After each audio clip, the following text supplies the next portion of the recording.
how to set priority on a task in Wrike. In Wrike, you can set the priority of your task to help manage your work effectively and help you how to do it. Welcome to another tutorial, guys. Ensure you watch this video till the end.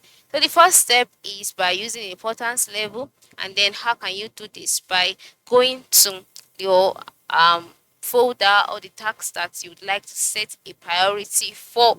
So for me, I'll be working with my advertisement space.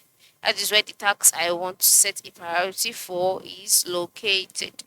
So once you can see, once you're on this page, you can see the priority, you can see the tax. All right, and then once you can see this, the next step is to open up the tax.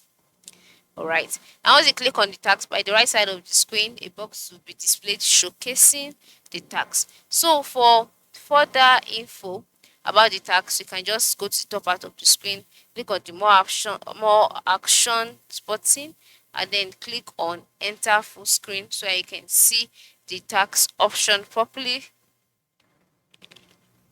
So once it has loaded, the next step is to go back to the workspace by clicking the cancel icon. And then once you're in your workspace, under the workspace tab, you can see options like view. You can see all active tags. You can now see name, group, fields, etc. Now this name, where you can see the arrow going up and down, stands for priority. So after selecting it, you can see the different levels of priority. You can see different types. If it's for name, if it's for assigning, etc. Each of these stand for it. Now, for example, if you place the priority on assigning, through using assigning, you'll be able to filter or sort out the tasks available. If you are using status, same. If you are using start date, same, or due date.